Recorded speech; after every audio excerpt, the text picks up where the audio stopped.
#news sur Vibe Radio. The best radio station on Vibe Radio. émission bi dañ leen ko dégtalaat. nuyu nañ leen dal leen ak jàmm nuñ koy defee gaaw dibéer bu ne #news day naan toog sarax ci gàpp benn waxtu waxtaanee ci nga xam ne moom moo gën a fës ci ayu bés bile ni ma koy defee saa su ne ànd ceeg Mamadou nuyu naa la. sant yàlla alhamdulilah bu ma laaj li ci des yow Babacar. moom de sama nopp lu ne moo ngi cee wax rek. baal naa leen jégal ma bàyyi mu sedd moom Babacar dafa doy waar loo ñuy indil. waaw bu ñu sukkandiku ci OMS daal moo di ëlëm gi tookay kese la naam sax am na yenn ci réew yoo xam ni ñi ngi def ak góorgóorlu waaye daal li ñuy noyyi nañ jàpp ni genn wàll gi yëpp tooke la. moom damay dellu ci wàllu grève bi nga xam ne nag ñi war sa xaritu ànd gësëm moom lañ def ci ñett fan yi ci ayu bés bi ñaareelu xaaju émission bi nag sañu ganu tey donc ko xam ne nag ràññeeku na bu baax ci mouvement bi di Y'en a marre Fadel Barro lay wuyoo ak moom dinañ waxtaanee ci mouvement boobu teg ci tamit nag politique ak Sénégal ak li nga xam ne mooy mbokka Sénégambien di ab programme bu yees boo xam ne ñoom ñi lee defar nañ ko Mamadou loo ñu indil. ni ma la ko waxee bu ñu sukkandiku rek ci tënkub liggéey boo xam ne OMS ñoo ko fësal alal ba jëlee ne ñu ëlëm gi fi mu ne yàqu na yaxet te it àddina bi wërngal képp lu ëpp juróom-ñaari million at mu ne daañu faatu la ko waral moo di la ñuy noyyi dafa baaxul te lenn warlu ko lu dëkk qualité air bi nga xamante ni dafa yàqu te it nag ñi nga xamante ni ñoom ñoo gën a ndóol ñoom ñoo ciy gën di sonn bu ñu sukkandiku ba tey rek ci directeur général bu OMS ne lu toll ci ñetti milliards ci ay doomi aadama daanaka rek lu aju ci wàllu saxaar si nga xamante ni dafay jógee ci fourneau yi ak it yenn ci yi nga xamante ni dañ koy toggee ci biir kër yi bokk ci centrale électrique yu charbon yi ak it rek transport bi buñ koy wax sunu xel dafay dem ci essence bi ak it diesel bi nee na naam sax am na yenn ci réew yoo xam te ni ñi ngi góorgóorlu ngir loole rek daal di faxe ba jógee file waaye daal nee na fi mu ne nii li ñu mën a jàpp moo di ëlëm gi fi mu ne nii tookee kese la te nag réew yi nga xam te ni ñoom ñoo gën a ndóol ci àddina bi daanaka ñoom ñoo ci rek gën a profito te loolu ñu profito daanaka rek loo xamante ni baaxul ci seen wér-gu-yaram la Abdou Khadre Seck. xam Mamadou man de damay xalaat rek suñu réew xam naa ne nag mbir mi dañ leen sonal lool. dina yéeme li may indi nag mooy ñi nga xam ne nag mooy secteur santé bi yënguwaat na ci ayu bés bi la ñett fanu grève la plateforme bi nag di alliance des syndicats du secteur de la santé ànd gësam ñoom gësamoon nañ ci ñett fan ñoom ñi leen nag ñoom Mballo Dia Thiam li ñuy ñaawlu mooy yenn accord yi nga xam ne nag def nañ ko yenn syndicats yi bàyyi leen ceek leen ci touche bi teg ci tamit nag sàkku nañ ñoom retraite yi ñu yéegaat ko bu baax jëlee ko juróom-benn fukk at yóbbu ko juróom-benn fukk at ak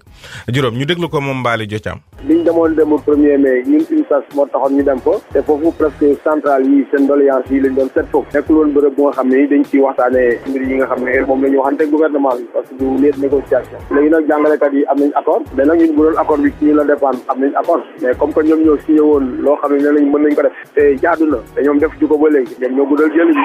suñu amuñu problème boobu léegi nag fekkee bëgg nañu mbir mi jeex tey question yi nga xam ne ñoo ko waxoon 2014 nañ ko gëral te nag wax si dolli non seulement rek la ñu problème boobu mais fay ñu ba léegi contacté lu JICA ak Cobra te ñoo leen amel ay payer juróom-benn weer léegi mat juróom-ñaari weer ak ñoom ñu amel Cobra ak ñoom ñu amel aussi bor hôpital yi ak CMU bor ay subvention ñoom la waaw bu ñu ko réglé woon coow lu jeex mais nag aussi ñoom ñoo xëy joxe indemnité c'est-à-dire yokk atu à la traité beneen catégorie mënuñu ko def mënuñu ko nangu ci benn secteur bu ñu woowee nag ñu ko wax ak ñoom ñu amee accord baax na bu ñu amul accord rek ñu ko lay def li ñuy def parce que fu mu nekk nii ñu ngi ci deuxième plan d'action boo demee en dehors de Dakar yu nga xam ni dafa am quelques structures yu nga xam ne am na personnel yu nga xam ne dañuy jaxasoo waaw mais boo génnee fii presque réew mi yëpp ngi suuf lu mat junni ak juróom-ñetti téeméer poste de santé boo ko xëyee nga tëj ko bon lu mat juróom-ñaar fukk ak juróom-benn centre de santé yoo xam ni maternité ak urgence la ñuy def loolu kenn mënu ko wet hôpitaux yi nag ci biir aussi en dehors du milieu des urgences fonctionné wuñu presque donc loolu mooy actualité ci loolu la nguur gi war a jublu parce que mënoo yor sa kër ba pare di am ñoo xam ne da nga leen di daral cër di bàyyi ñeneen ñi loolu fu mu nekk mu nekkoon Mballo Dia Thiam mi nga xam ne nag moom jiite ànd gësam achak yi jeex ñu ne sarax dugg ci ñaareelu xaaju ko émission bi ni ma ko waxee woon ci bopp ba Fadel Barro lañ fas yéene dalal ci bu nekk ci mouvement Y'en a marre nuyu nañ la del dalal ci Vibe Radio. maa ngi lay fay bu baax di nuyu bépp auditeur u Vibe Radio. achak yi am na boo bëgg a dellu ci laata ñuy sumb waxtaan bi. waaw bëgg naa taxaw tuuti ci affaire environnement bi ñu wax sànq ndaxte boo xoolee ñun fii ci Dakar. nuñ koy dundee métti na trop parce que Dakar dafa polluer lool ci jamono ji te nit ñi duñ koy seetlu duñ koy waxtaanee te li ma gën a métti du sax préoccupation parti politique yi xam nga waxoon naa jamono yee ne environnement bi rek jar na émeute ndax lan boo xoolee ne tey jii Dakar léeg-léeg ci yenn artères yi dina polluer 7 fois plus que dëkk yu mel ni Paris te xam ne ku xam Paris xam ne dëkk bu polluer te moom bu polluer tuuti sax dañuy taxawal oto yëpp fii lu tax mu polluer ndax benn oto yi Macky Sall ne léegi Wade daf ne woon bu amul juróomi at du bu am juróom bu ëppee juróomi at du fi dugg léegi moom mu ne mun na dem ba juróom-ñetti at ba pare diesel bi ñuy jaay ñun fii baaxul dañ ci yokk soufre ba muy taux yi parfois mu dem ba 10 fois plus élevé que taux normal yi ndax dañ jàpp ne nit ñu ñuul ñoom mun nañoo nokki lu bon ndax amul yenn contrôle yi wéjji nañ ba sonn mais pourtant ña ko wax ba léegi ñoom ña ngi ko fa téye en tout cas bi ñu fiy jaay te ndax même ñiy jaay essence ci station yi boo taxawee ñoom laaj leen dañuy dund ndax xet bi nu muy méttee ci ñoom yaa ngi dégg loolu nekk ca oto yu yàgg yi ñu commencé indi ba tax na tey Dakar bi bëri gi mu bëri oto ak pollution boobu kenn mënatu ko dund ñaareel bi comme kenn du bay kenn du jëmbat garab te li fi nekk ci garab gor nañ ko désert bi day dugg bu ko defee désert boobu di jege si daf ñu indi léegi poussière léegi Dakar hiver bi jamono ju ñu naan sedd neex sax da koy ànd ak ay poussière boobu man observé naa ay garab yoo xam ne mënatuñ ko résister dañuy étouffé ndaxte poussière dépôt wu poussière bi ndànk-ndànk dañuy dem ba étouffé wu mujj wow donc ñu garab yaa ngi dee jëmbatuñu poussière bi di ñëw di dugg si suñu doom yi boo leen xoolee ñi ci am ba ñaari at dañuy fanaanee seen bakkan yi di xel jamono ju nekk seen bakkan yaa ngi xel ñu ngi soj maladie cardiovasculaire yi maanaam ay asthme ak yooyu gën a bëri ci dëkk bi léegi ñëppay soj tout le temps léegi ñëppay asthme crise cardiaque yi di bëri soo ko seetloo surtout am na étude bu ne vigile yi ñuy toog ci biti ñi nga xam ne surtout seen liggéey ci mbedd bi la leen di fekk ñoom ñoo ci gën a exposé mais kenn du ko waxtaanee donc loolu pour man nekk na loo xam ne dafa nekk daar war nañ toog ñu wax ci ndaxte ñi ngi xeex yenn feebar yi mais lii pollution yi di rey moo ëpp fuuf luy feebar yooyu di rey. waaw xam naa dañ la dégg ñu dugg ci waxtaan bi nag ñu laajte xibaaru ko Y'en a marre moom Y'en a marre xewiwul. Y'en a marre boo ne sax xewiwul daf may defal ay reetaan. ndaxte man jamono yi maa ngi doon jàmbat ay jàng naan càmbar ay li xeex yi fi xewoon démb ñoom Cheikh Anta Diop yi ñu doon bind ci seen journal yi ñu doon woowee Siggi wala aussi waa front culturel yi ñu doon produire mais boo seetloo lañ doon jàmbat ak la ñuy jàmbat bi tey benn la. tey jii ñu ngi ci cinquantenaire u mai 68 revendication wu mai 68 yi boo ko seetloo lépp mi ngi parce que bokk na ci revendication wu mai 68 yi en dehors de l'université yi ñoon laaj seen indépendance ak yooyu ak seen bourse yeeg yooyu parce que yëpp a ngi fi ba léegi dañ ne woon ñoom naka la ñuy fexe ba indi patriotisme économique parce que patronat bi sax dafa bokkoon ci xeex bi ci mai 68 dañ ne woon nan la ñuy fexe ba sénégalais yi investissement yi fi nekk ñoom ñu ëpp ci doole te gis nga patronat bi nee nañu PSE bi ñoom amuñ ci dara jox nañ lépp marocain yi suuf si jox nañ lépp tubaab bi donc lañ doon xeex mi ngi fi ba léegi mais loolu sax dafa sori ñun suñu jàmbatu 2011 bi yow bu fekkee da nga foog ne yëg jeex na ndax fii ci Sénégal nit bu xiifee dëgg-dëgg dina lekk gu baax ndax ñi fi mar ñi ngi naan ndox mu baax waxuma la ñi nga xam ne am nañ njëgu kirande mais ndax ndoxum robinet bi ndox mu baax la bu nit ñi mën a naan te duñu feebar est-ce que robinet bi sax ñëpp ci jot est-ce que tey jii ku feebar da nga faju nee nañu ay sécurité xaw ma lan ay CMU et cetera wax yooyu yëpp. mais demal ci biir hôpitaux yi nga xool plateau technique yi. di nga yegg ci yenn gox-goxaat yi ci dëkk bi hôpitaux yi seen rajo yi fay na depuis ñaari at ndax lan amul carte mémoire. yenn hôpitaux yi dañ dem ba jigéen ñi mbuus yu ñuy rawlee gants yi ñuy rawlee amuñu ko dañuy dem ci biir jënd mbuus. xam nga loolu nga ne ma dëkk bi soppeeku na ndax tey jii fii boo fi bëggee sa doom bëgg a jàng njàng meeg njàngale bi ci lu mu nekk. ci école publique bi waxuma privé ñi seen doom am yóbbu privé de léegi bu fekkee ne les raisons yu taxoon ñu ne Y'en a marre bu fekkee dafa dëñ yow tontu ma ci. waa ci wàllu yow mi yaa war a tontu seetlu woon nañ leen nekk ci seen xeex fasoon ngeen ci loolu ci Ablaye Wade ñu bari toppoon leen ci. waaye nag seen doole wàññeekul nga yaakaar tamit suñu waxante dëgg. pour man suñu doole wàññeeku am doole taxuñu jóg xam lu ñu taxoon a jóg. mën a jàmbatu sénégalais mën a waxal sénégalais yi mën a yëngu jug di ko xeex def ci loo mën ci benn pàcc face ak nguur gi ci beneen pàcc sensibiliser pour ñu yegg ci qualité citoyenneté bu ñuy woowee nouveau type de sénégalais parce que sénégalais yi rek ñoo mën a régler seen problème loolu ñu ngi ci te loolu wàññeekuwut ñun suñu xëdar wàññeekuwut suñu ngëm-ngëm wàññeekuwut te fexe nañu it ba lépp lu ñuy tuumaal gaal a xaj gi ñuy yekkal kenn fekkuñu ca lekkuñ ci naanuñ ci maanaam woy ñoom dañu leen jox xaalis woy lii woy yàq nañ suñu der façon bu nekk. kon mosuñu leen jox mais non attends suñu ko defoon génnee nañu ko nee naa gars yi bu ñuy fàttali ci jamais benn affaire ñun on a fait le choix de rester y'en-a-marriste c'est un choix ñun ñoo choisir ne dugguñu bu ñu neexoon. Macky Sall bi mu ñëwee mu dugal ñu ci gouvernement am ñu dugg kenn dañu si gënoon yeey bu ñu neexoon tey ñu dem assemblée nationale ànd fa ak moom kat moo ñu si gënoon a yeey bu ñu neexoon ñu ne li ñuy def fay leen ñu di ko def ndaxte am na ñoo xam ne ñi ngi assemblée dañ leen di fay ñu di ko def mais defuñu ko on a fait le choix ne nañu toog ñu tabax mais way ku ñu ko respecté wut encouragé wuñu ci aussi jarul nga ñu ciy xarab waaye xarab bi sax baax na ndax tant que ñu ngi wax ci ñun rek pour man loolu baax na. waaw li nga wax ni yëpp dégg nañ ko waaye nag am na ñoo xam ne daal nañu Y'en a marre moom ay politiciens yu làqatu lañ def. mais lan la ñuy woowee politiciens yu làqatu lan la ñuy woowee politiciens yu laaxatu mënoon laa bëgg a xam comme kii rek Ndéné Ndiaye. ñoom ay yow da ngay cokkaas nag parce que politique mooy lan d'abord bu fekkee ne politique mooy nga am benn vision am benn gis-gis wala nga d'accord ci benn gis-gis di xeex jug wala ngay sensibiliser pour que gis-gis boobu yegsi wala gis-gis boobu mën a dox loolu bu dee mooy politicien ñun ñëpp dañuy def politique parce que ñun am nañu vision ndax bu ñu ne nouveau type de sénégalais projet de société la ndax bu ñu ne àlla fokk ñu boo leen déedéet da fekk am na benn waaw bu nekk si biir xol waaw boobu vision la moo ñu tax di jug di xeex foog nañ ne réew mi mun na moom boppam foog nañ ne mun nañu émanciper far nañu mun nañ dugg ci réew moo xam ne ndaw ñi dañ jël seen responsabilité parce que dañu leen a yàgg noot ci gérontocratie bi fi nekk xoolal li xew Sénégal depuis indépendance Moustapha Niasse moo fi nekk image yu Moustapha Niasse tey mu nekk président assemblée nationale rek dama ne gàcce la ci ndawu Sénégal parce que ana ñu sont des jeunes ñun ban vision la ñu am ñi nga xam ne ñoom Senghor leen togg ñu nekkoon ci wutu Abdoulaye Wade nekkoon ci wutu Abdou Diouf tey ñoo nekk ci wutu Macky Sall ana vision wu jeunesse bi ñun ban xalaat lañ am ci réew mi ak nan lañ bëgg mu doxee ñun ci yooyu lañ nekk léegi nag loolu ku ko bëgg a loolu bu dee moom la ñuy woowee politicien engagoulé d'accord naa ne mun naa nekk loolu. Fadel Barro la ñuy dalal moom bokk ci mouvement Y en a marre ñu def pause bu ndaw dellusiwaat. Hashtag News, c'est l'info avec la rédaction sur Vibe Radio. Vibe Radio. Hashtag News sur Vibe Radio. The best radio station on Vibe Radio. Hashtag News fii la ci Vibe Radio 102.3 mën ngeen tamit di ñu déglu si viberadio.sn balaa ñoo gën a suux seetlu ñu laaj la rek question bi upp bu xam ne day tëj chapitre Y en a marre bi lan moo ca des. Y en a marre waaw en substance lan moo ca des. substance bi moo fa des. njolloxtan nga la nga xam ne moo ko sosoon. ma nga fa ba léegi. maanaam yuqu ba jugu fa. maanaam ruu bi jugu fa son âme est restée intacte.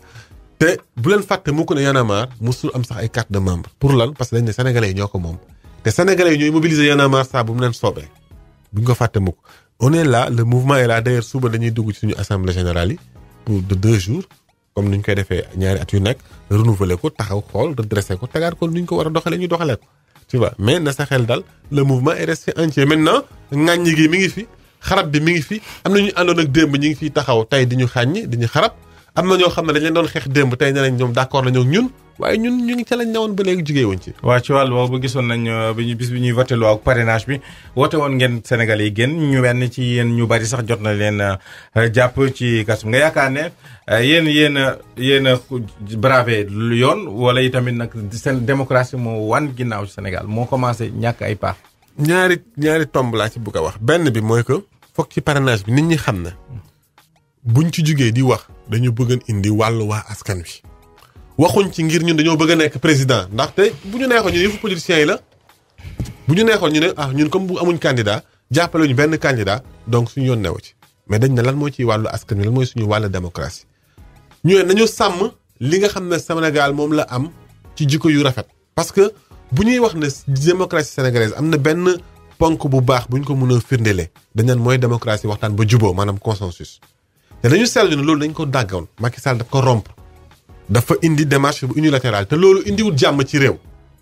ndaxte tey jii bu fekkee ne dañ jugee ci xeex ak violence yu doon am ci élection ndax lan indi nañu ay urne maanaam bañ gàcce ndax lan indi nañu encre ndax lan indi nañu booy voté fii ba 6 mois avant doo duñu soppi loi ndax indi nañu sax habitude ak tradition wu consensus maanaam waxtaan ba juboo lépp lu ñuy laal ci fichier électoral dañ koy waxtaanee ba juboo mais loolu valeur démocratique la finalement pour ñun suñu askan. tey ji ñu bëgg a seetaan du ñu doon nangu seetaan politiciens yi seetaan Macky Sall ak ñoom ñu jël loolu rek plier ko def seen poche di defal ñoom di doxalee ñoom kese ni ñu gisee te ñoom bu fekkee ne dañ ne dañu bëgg a wàññi candidats yi nañu commencé ci wàññi parti politique yi ndax am nañ pouvoir wàññi parti politique yi suñ ko bëggoon nañ appliqué wu loi bi ñu def bu ñu voté ñun ñëpp ci référendum bi passé pour que ñu wàññi rationaliser parti politique yi ndax parti politique ne publier bilan ndax parti politique yi ñoom am nañu siège ndax li lépp loi bi organisé kenn toppatoowu ko te Macky Sall ci boppam moom am na ñu nekkoon candidat ci élection législative yi passé nee nañu moom moo leen jox xaalis pour ñu nekk candidat donc moom bu fekkee ne moom ci boppam dafa participer ci liste yi bëri ci élection législative yi donc tey bu bëggee ñëw ne dañu bëgg a wàññi ay candidat dañu foog ne nu mu toogaatee ci nguur gi moo ko ñor. xanaa da ngeen am léegi ñun ñu waroon a jub. xanaa da ngeen am gàcce ci nguur gi. waxuma gàcce mais xam nga damay wax naan Ablaye Wade dafa réussiroon rebellement en tant que jeune sénégalais mu rebelle mais ñi ils ont réussi à me dégoûter. te c'est dangereux parce que man bu ma ne man mooy souvent la jeunesse sénégalaise ñun ñëpp ñi nga xam ne bëggoon nañ foogoon nañ ne Macky ak niñ ko falee ak nu mu faloo ak ña ko ngànkoon wër ko ci début bi ay Amath Dansokho Macky attention il n'a pas n'importe qui derrière ay Dansokho am na lu ñuy représente ay Bathily ay Latif Coulibaly foogoon naa ne ñooñu ñëpp ci wëtam dina tax mu ñëw nekk koo xam ne dina comprendre lii réew mi di riir mu nekk ci redresser démocratie bi liggéey sincèrement pour améliorer conditions sénégalais sans que mu nekk fi di xool nu muy toogaatee ci réew mi kese.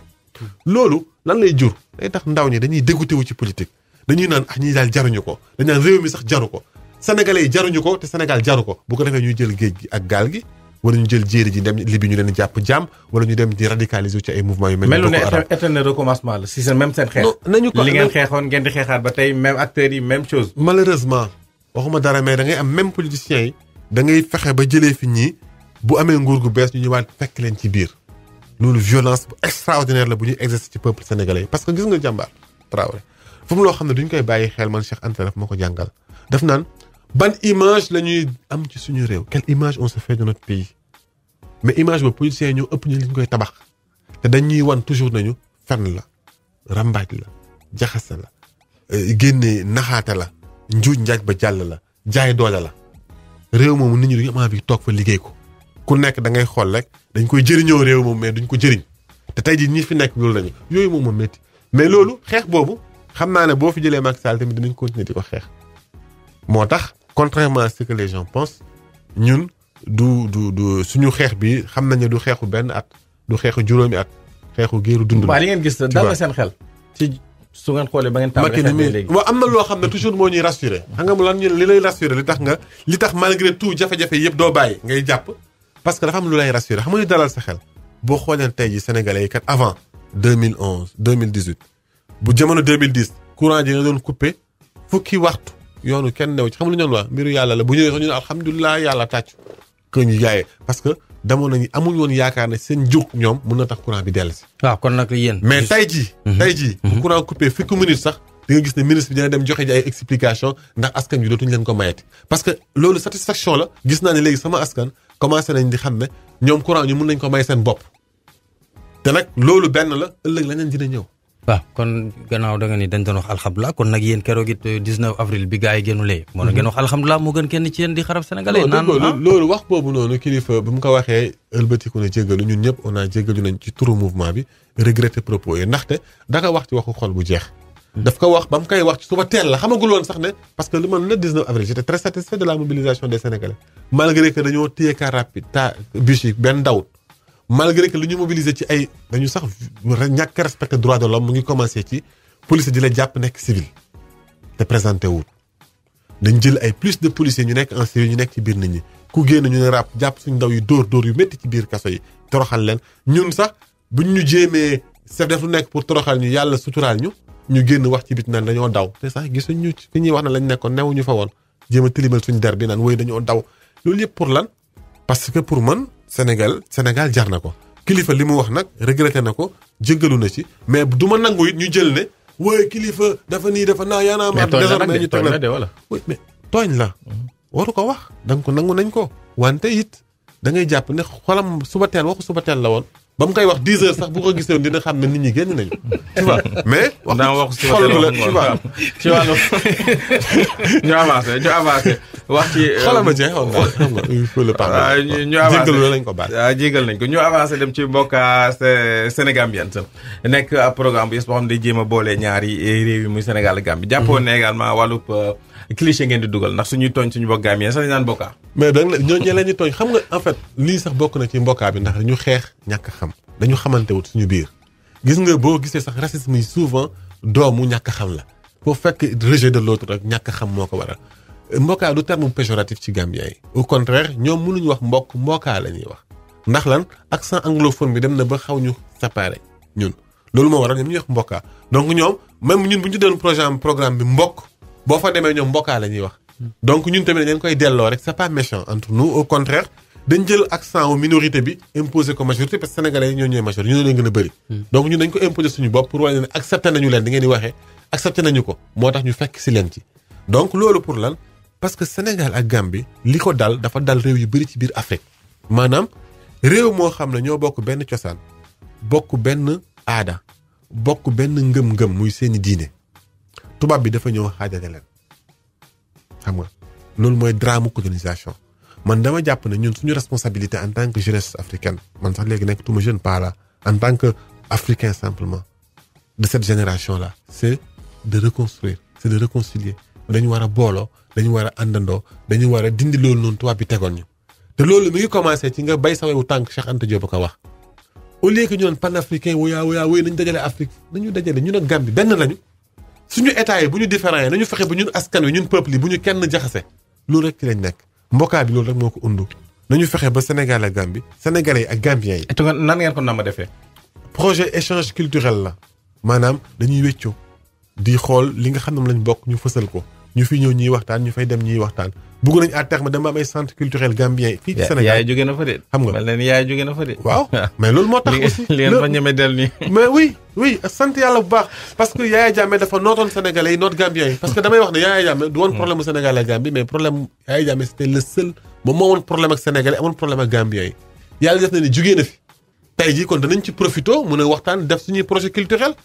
lëkkaloo ak booloo bu ñu mënoon def ak Gambiens Yaya Jammeh permettre ko woon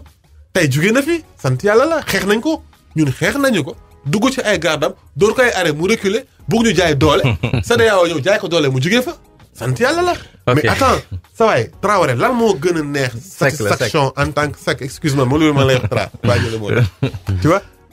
lan moo gën a neex jeune nga jug am vision ne kii baaxu fi Abdoulaye Wade baaxu fi nañ ko fayet am Gambe jugee fi baaxu fi Blaise Compaoré jugee fi ci suñu ndaw nii on n'est pas ñun amaguñu 60 ans on a réussi quand même pas mal de choses fexe ba askan bi léegi bu courant coupé fukki minutes ñu jug kaas ko jëng ko fexe ba ñuy rendre compte fexe ba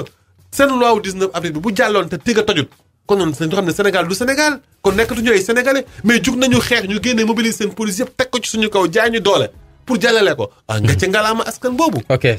je suis très satisfait de mon combat au contraire maintenant c'est vrai qu'il y a beaucoup de choses à faire. ok Fadel dernière question bi rek waaw mooy ci mbir yi Ibrahima Sall bu Azret fi mu ne nii mi ngi ci ay jafe-jafe tuuti. waaw ñun loolu man da xam nga du may bëgg di wax ci dossier te dëgguma ci yokku bi xaw ma li xew mais li ma jàpp mooy que